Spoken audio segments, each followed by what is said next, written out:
C'est génial. Bonjour.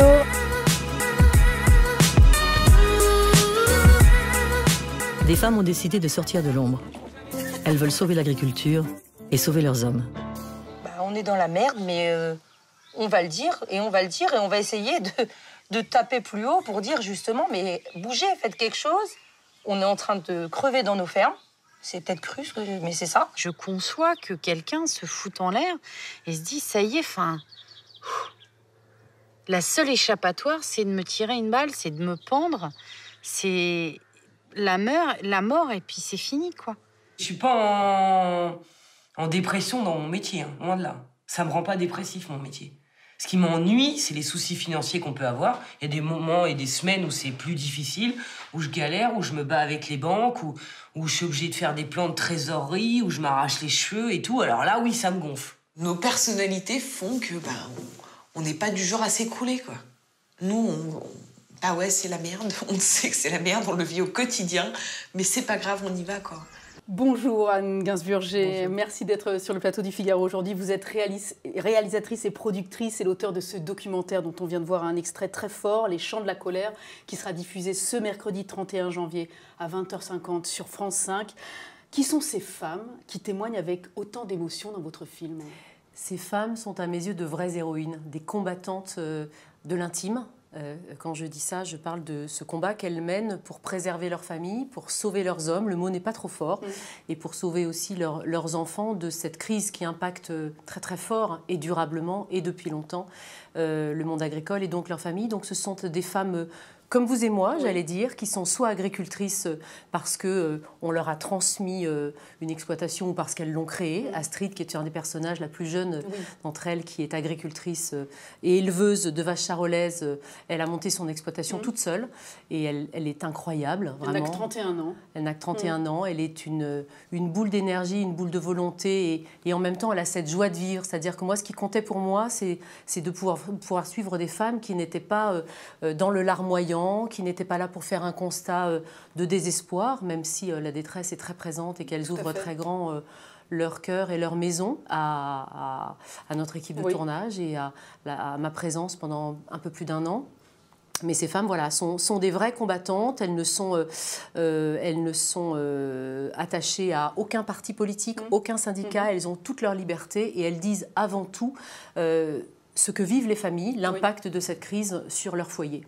Alors elles ont créé un groupe de résistance, on va dire. Quelles sont leurs armes, leurs moyens d'action pour sensibiliser la population et puis aussi les pouvoirs publics face à la détresse qu'elles vivent au quotidien? Alors ce que je vous disais juste avant, c'est qu'elles ne sont pas des professionnels, c'est-à-dire ce sont des femmes qui travaillent toute la journée et qui en plus de travailler toute la journée élèvent leurs enfants, donc évidemment il y a peu de temps pour le reste, mais elles ont créé ce petit mouvement un peu comme on partagerait un verre un soir ou une galette des rois en se disant bah, tiens si nous on faisait quelque chose. Donc elles se sont lancées en créant ce mouvement des foulards noirs, les foulards en hommage aux grands-mères, aux femmes d'antan qui portaient un fichu sur la tête, et noirs parce que, considèrent-elles, l'agriculture est en deuil.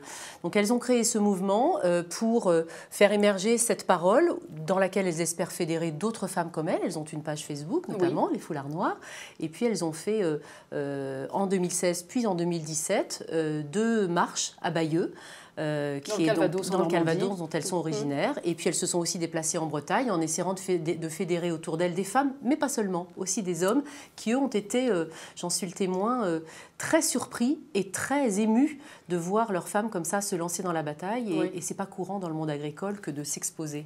Tout à fait. Alors pour les besoins de votre film, vous avez partagé 1 an du quotidien de ces familles. C'est pas toujours simple d'avouer quand même ces difficultés. Vous parliez de la façon dont ces femmes vous ont reçu, comment ça s'est passé, vous-même et votre tournage en permanence sur cette année de tournage. Oui, ça s'est passé, j'ai envie de vous dire très simplement, parce que moi j'ai pour habitude de proposer aux personnes que je rencontre et qui d'emblée, pour elles, c'était évident pour moi qu'elles seraient les héroïnes de ce film. C'était elles que j'attendais, puisque je pensais depuis longtemps à faire un film sur le monde agricole par le regard et la voix des femmes. Je les ai rencontrées et j'ai trouvé que leur histoire particulière, la singularité de chacune d'entre elles, néanmoins portait une histoire, des valeurs et des témoignages tout à fait universels, qu'on soit du monde agricole ou qu'on ne le soit pas. Et ça raconte aussi comment les femmes se positionnent par rapport à leurs hommes, comment elles tiennent bon une maison, comment parfois on parle un peu plus, avec un peu plus de facilité lorsqu'on est une femme. Et pour répondre très directement à votre question, lorsque je les ai rencontrées la première fois, je leur ai dit qui j'étais, ce que j'avais fait. Je travaille beaucoup sur ces questions sociales et ces films de l'intime. J'y tiens beaucoup en essayant de faire entendre une parole authentique qui ne soit pas précisément dans la caricature de ce qui peut faire le buzz. Et à l'inverse, voilà. Enfin, moi, ce qui m'intéresse, c'est de montrer des gens debout. Voilà. J'ai trouvé que ces femmes étaient debout. C'est le cas, vraiment, c'est vraiment flagrant. Avec courage et que dans la vie, vous le savez bien, on le sait bien tous, on peut pleurer et puis un quart d'heure après avoir envie d'éclater de rire parce que la vie est faite de tout cela. Donc, elles m'ont accepté avec beaucoup de bienveillance et je leur ai dit ce que je dis à chacun de mes personnages, il faut que mon projet devienne le vôtre. Donc emparez-vous de cette histoire, menons ensemble cette aventure. Et puis j'ai aussi proposé cette chose-là aux hommes, j'allais dire ce marché à leurs hommes, parce que c'était pas facile pour eux. Et puis il n'était pas question pour moi de faire éruption dans une intimité souvent douloureuse. Les hommes leur ont fait confiance et vous voyez, lundi soir à Bayeux avait lieu l'avant-première de ce film où ils ont découvert et fait partager à tous leurs proches, leurs familles et puis des gens évidemment alentour ce film. Et j'ai vu les hommes pleins d'émotions, beaucoup plus qu'elles-mêmes, et les regardant avec un œil admiratif, en disant elles y sont arrivées là où nous, et ils me l'ont dit souvent, là où nous, pendant des années, en manifestant, en essayant de prendre la parole, on n'a pas forcément abouti à un résultat. Elles l'ont fait. Ces femmes, elles disent dans cet extrait qu'on a vu, Stéphanie par exemple, on est en train de crever dans nos fermes. Ludivine ajoute, la seule échappatoire c'est de me tirer une balle. À quelle réalité concrète font écho ces propos pleins de détresse? La réalité concrète, c'est 400 suicides par an chez les agriculteurs. J'en parlais ce matin encore avec Astrid qui me disait que ces 5-6 dernières années, il y avait une dizaine de personnes autour d'elle, d'hommes, qui avaient mis fin à leur jour. Donc c'est vraiment un chiffre très important qu'on a peine à mesurer parce qu'aussi j'ai envie de dire que voilà, c'est une mort qu'on se donne en silence et dans la honte souvent parce qu'on rompt une chaîne, ce qu'a laissé un père, ce qu'a laissé un grand-père et pour eux c'est très très difficile et ce qu'on ne pourra pas forcément laisser à ses enfants. Donc la réalité c'est ça, c'est beaucoup d'hommes et de femmes aussi qui se suicident. L'autre réalité, c'est qu'effectivement, les agriculteurs, la plupart des agriculteurs vivent en moyenne, on considère, avec 350 € par mois. Et lorsque Stéphanie, que vous mentionnez, nous parle de son revenu, eh bien, sa comptabilité sur le bilan en 2017 lui laisse 96 € de revenus disponibles quand son mari en a 130. Ça fait plus. La conclusion, c'est que Stéphanie et Yannick arrêtent de traire au 31 janvier. Donc c'est la fin d'une longue histoire. Ils ne vont pas vendre toutes leurs vaches, ils vont essayer de se reconvertir en élevant leurs veaux, qu'ils ont déjà, tous ces petits veaux qu'on voit dans le film et auxquels leur fils Aurélien, qui veut faire une école agricole, est très très attaché. Mais c'est quand même un renoncement et un vrai déchirement d'arrêter la traite des vaches et en même temps, pour se sauver eux-mêmes et éviter d'aller justement à la catastrophe, ils ont décidé de prendre d'arrêter la traite. Alors vous dites qu'ils ont décidé d'arrêter la traite. Pour ces femmes qui accompagnent ces hommes, parfois elles-mêmes sont les seuls revenus du foyer. Eux ont décidé d'un commun accord d'arrêter tous les deux. Mais parfois c'est l'homme qui continue dans la mesure du possible, à faire vivre l'exploitation. Et c'est la femme qui change de métier. Tout à fait. On voit une des interlocutrices que vous interviewez qui part travailler pour une entreprise, Leroy Merlin ou de bricolage. Voilà, une grande enseigne de bricolage. Son salaire tient la famille, puisque son mari a fait faillite. Et pour une autre, Charlène, une autre de ces femmes, eh bien, elle est assistante maternelle et c'est elle aussi qui porte la famille. Alors vous dites 400 agriculteurs se sont suicidés en 2016 en France. Les faillites ne cessent de se multiplier dans les fermes. Charlène dit à un moment donné, on fait manger tout le monde, mais on ne peut même plus manger nous-mêmes. Comment on en est arrivé là, en fait ? Alors écoutez, je ne suis pas expert. Oui. Moi, je pense qu'effectivement, il y a un concours de circonstances tout à fait malheureux qui fait que la crise de 2007-2008, qui impacte voilà, l'ensemble des secteurs, a beaucoup impacté l'agriculture, notamment parce que la politique européenne ensuite a signé la fin des quotas, Oui. Et aussi parce que cette ouverture, j'ai envie de dire, des frontières et cette économie mondialisée dans l'agriculture ont fait que tous les pays et tous les États ne traitent pas leurs agriculteurs de la même manière. Et Astrid l'explique bien dans ce film. Astrid, qui est donc cette jeune éleveuse de vaches charolaises, elle explique bien que d'autres pays européens, comme l'Italie, l'Espagne, l'Allemagne dans une certaine mesure, sont prêts à payer des amendes pour contrevenir aux lois européennes. Très concrètement, ça veut dire aujourd'hui que les normes de sécurité et d'hygiène imposées aux agriculteurs et qu'ils sont tout à fait prêts à suivre, notamment sur l'épandage des pesticides, etc., eh bien, ils ne peuvent pas y contrevenir quand dans d'autres pays, les États, les gouvernements sont un petit peu plus tolérants avec leurs agriculteurs. C'est pareil pour la production. La production, quand on vous dit, vous produisez, je dis n'importe quoi, 1000 litres et pas plus, eh bien, quand d'autres pays permettent à leurs agriculteurs de produire 1500 litres et préfèrent payer une amende aux instances européennes, eh bien, c'est l'agriculteur, au bout du compte, qui effectivement, est coincé et on ne joue pas dans la même cour et les dés sont pipés. Il y a ça, et puis il y a, je pense, effectivement, le secteur, et tout le monde le voit bien, des industriels et de la grande distribution qui se livrent une guerre des prix acharnée depuis des années. Et des marges. Et qui poussent toujours plus haut les marges, tirant toujours plus bas les prix des agriculteurs. Et aujourd'hui, ce qui serait non seulement raisonnable, mais absolument impérieux, c'est qu'on reparte des coûts de production. C'est-à-dire quand Stéphanie nous explique que son litre de lait le produit à 32 centimes, qu'on parte de ces 32 centimes pour aller plus haut éventuellement, mais en tout cas pas plus bas, puisqu'on peut pas, vous et moi, on ne se lève pas tous les matins pour perdre de l'argent. Mais justement, je vous propose qu'on regarde tout de suite le témoignage de Stéphanie qui nous parle de ses revenus. Moi, j'ai 98 € par mois de revenus disponibles. Et Yannick, 136 € par mois. Donc voilà, pour un foyer avec 2 enfants, le quotidien est calculé au centime près, quoi. Donc on fait plein de choses à côté, on vend des poulets, on vend du bois, enfin voilà, on essaye c'est système D, quoi. Se débrouiller pour essayer au moins de payer l'école, payer notre électricité, enfin voilà. Voilà, c'est quand on dit ça aux gens, limite les gens auraient du mal à nous croire, quoi. On le voit, les agriculteurs travaillent à perte. Qu'est-ce que ça veut dire concrètement ? Ça veut dire qu'ils travaillent pour rien pendant des jours et des années ? Pour rien. Quand je vous parlais des 32 centimes à l'instant, son litre, au moment où on a tourné, aujourd'hui, le litre de lait a un tout petit peu augmenté, mais on parle de 2 centimes quand on parle d'augmenter. Donc à l'époque, voilà, son litre de lait était payé par la laiterie à 29 centimes et il lui revient à 32 centimes. Ça veut dire qu'on travaille à perte.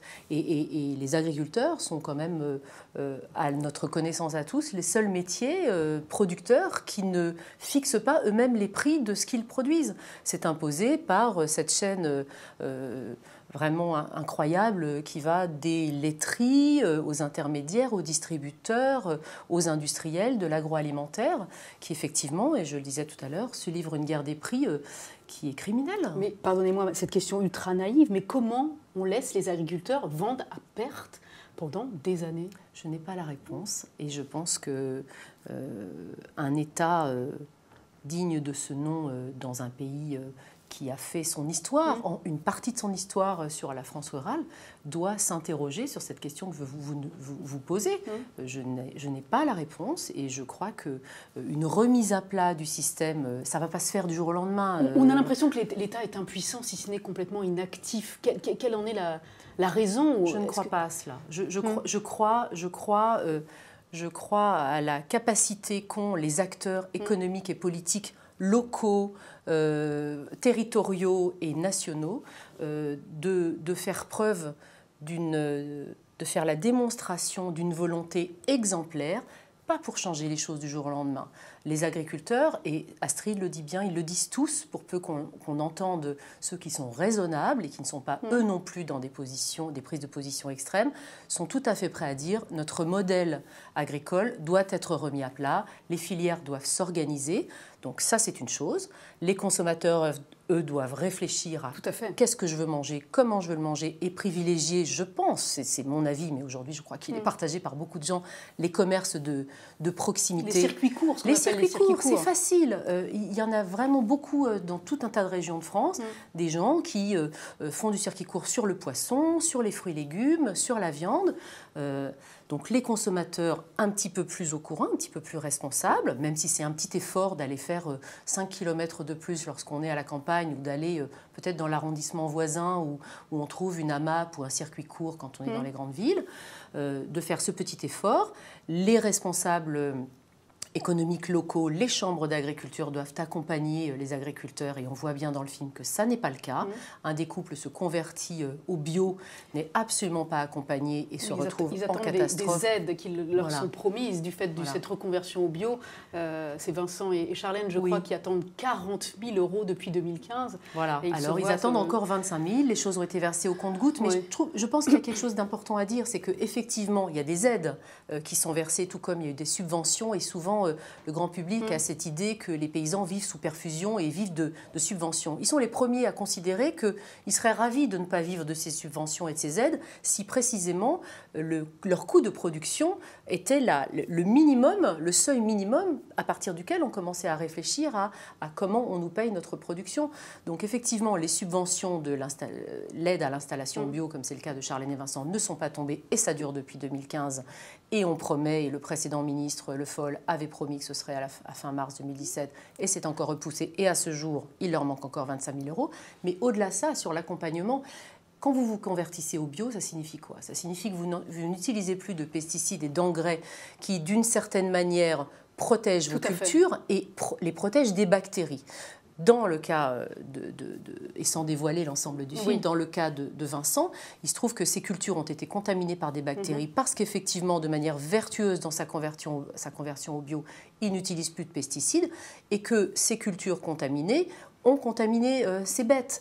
Donc voilà, on a envie de se dire, mais bon sens, c'est quand même le minimum, le bon sens que les chambres d'agriculture ou les instances économiques locales accompagnent les agriculteurs dans une vraie transition intelligente, raisonnée, et puis qu'on apprenne toutes ces considérations qui changent leurs pratiques. Parce que je pense qu'aujourd'hui, la plupart d'entre eux sont prêts à remettre en question et à réviser certaines pratiques plus ancestrales, pour peu qu'on leur en laisse le temps, le loisir, et qu'on les guide, qu'on les accompagne. Alors à propos d'accompagnement et d'aide, en revenant sur l'impact des actions de l'État, ce mercredi 31 janvier, date à laquelle sera diffusé votre documentaire, Stéphane Travert, le ministre de l'Agriculture et de l'Alimentation, va présenter les principales mesures du projet de loi issu des États généraux qui avaient été lancés, des États généraux de l'alimentation qui avaient été lancés en juillet 2017. L'objectif étant évidemment d'assurer une rémunération plus juste aux producteurs et leur permettre de vivre de leur travail en leur assurant un prix plus rémunérateur et plus juste. Qu'est-ce qu'ils pensent, ces agriculteurs que vous avez rencontrés, des mesures que pourrait être amené à prendre l'État suite à ces États généraux de l'alimentation? Je ne sais pas ce qu'ils en pensent, je sais qu'ils en attendent. Bien entendu, ils pensent. Y croient. Mais oui, ils y croient encore, je pense. Et moi, j'y crois encore aussi. Je pense que, alors pas tous, évidemment, et qu'ils ont été, on le sait bien, très échaudés. Mais je crois que, en tout cas, moi, les personnes que j'ai rencontrées et dont j'ai fait des héros de ce film, dont je voulais que ça puisse être un film grand public qui nous permette de comprendre intimement ce que ressentaient ces gens et pas de s'attacher à tel ou tel aspect technique des choses qu'il faut revoir et qu'on laisse aux spécialistes. Ça n'était pas notre propos. Je pense qu'effectivement, ils ont envie de croire que tout est encore possible. Et c'est le sens d'ailleurs de l'engagement des Foulards Noirs qui... peut-être comme un dernier barou d'honneur, se disent on va sauver nos hommes et puis on va dire nous aussi. Voilà, donc je pense qu'il y a une remise en question qui est partagée, des pistes de remise en question qui est tout à fait partagée par la plupart des agriculteurs et par les plus jeunes en particulier, cette nouvelle génération, et que c'est le moment de ne pas louper le coche. Effectivement, qu'ils attendent de l'État et des instances, encore une fois, économiques et politiques locales, des élus, qu'ils soient à leur côté pour se mettre autour d'une table, remettre à plat les choses, repartir du coût de production, voir ce qui est possible de faire évoluer en matière de protection de l'environnement. Beaucoup d'entre eux sont tout à fait prêts à ça. Ils ont travaillé différemment jusque-là. Et si effectivement leur production diminue parce que tout d'un coup, tout ce qu'on appelle les intrants, c'est-à-dire les engrais, les pesticides ou même les matières naturelles, mais qui leur permettent de cultiver leur terre, ça n'est plus possible parce que les lois décident que demain il n'y a plus de glyphosate ou après-demain, etc. Et il faut effectivement se mettre autour d'une table et intelligemment prendre des décisions, mais ça part effectivement du constat et de l'obligation de rendre à ceux qui travaillent le minimum du fruit de leur travail. Alors vous parliez des jeunes générations qui, malgré les difficultés, prennent quand même le relais et s'engagent dans l'exploitation agricole. On revient à Astrid qui dirige seule cette exploitation agricole de 120 charolaises. Elle dit, elle, redouter qu'à terme, les petites exploitations disparaissent et que l'agriculteur devienne un gestionnaire de salariés.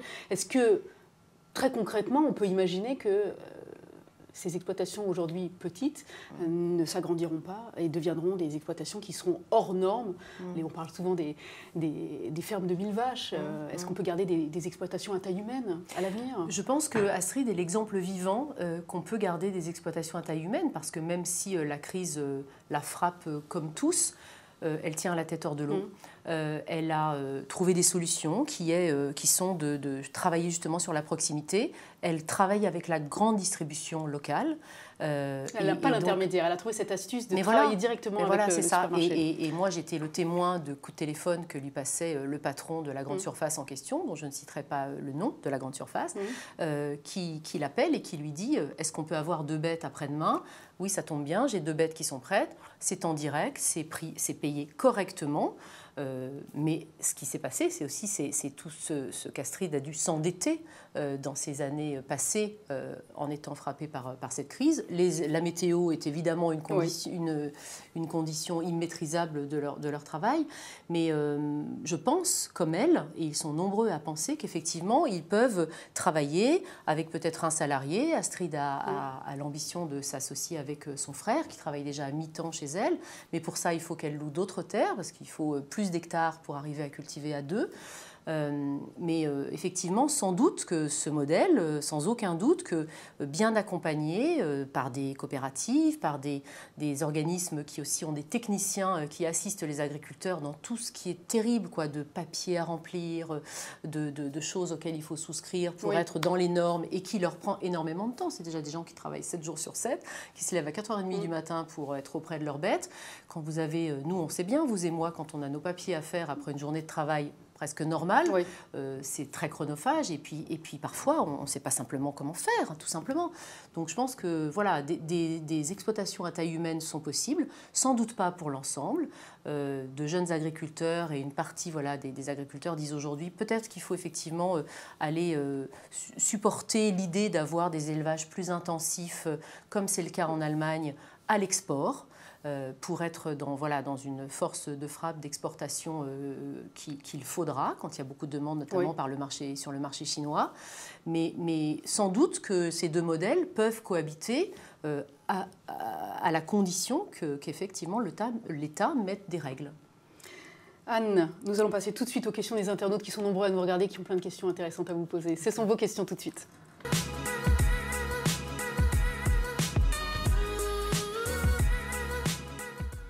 Marie-Hélène vous transmet ses félicitations. Bravo pour votre travail. Et cette émission, maintenant, il faut aller au bout. Et qui va les aider à se battre contre les distributeurs? C'est ce que vous expliquez pendant cet entretien. Chacun d'entre nous.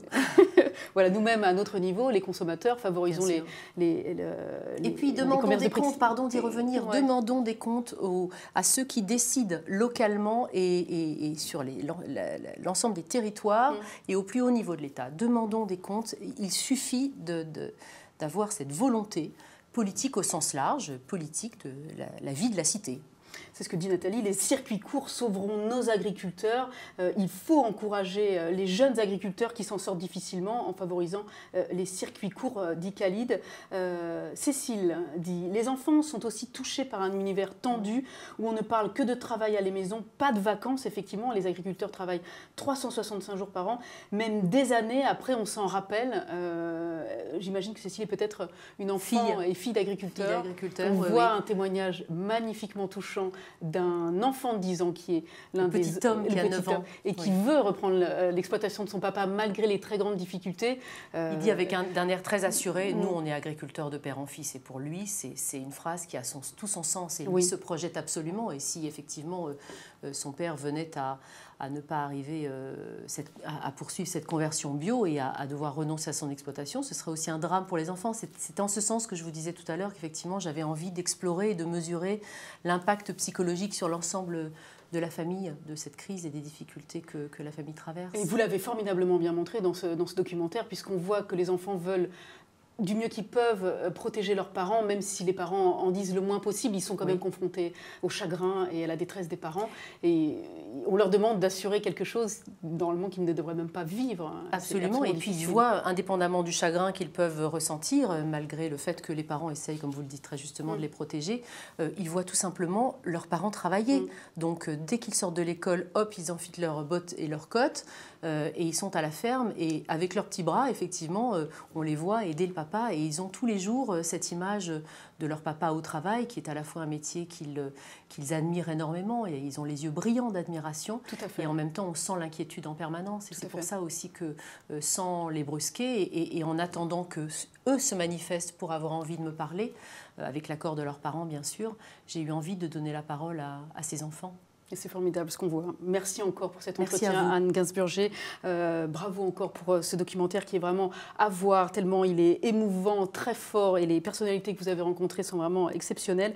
Les Chants de la colère, produit par Chasseur d'étoiles, est à découvrir ce mercredi 31 janvier 2018 à 20h50 dans l'émission de Marina Carrère d'Ancos, Le Monde en face. Et on précise également que la voix off est dite, le documentaire est raconté par Catherine Deneuve. Très belle voix. C'est un très joli soutien. Très joli soutien. Merci encore, Anne, pour cet entretien. C'est génial. C'est génial. Bonjour.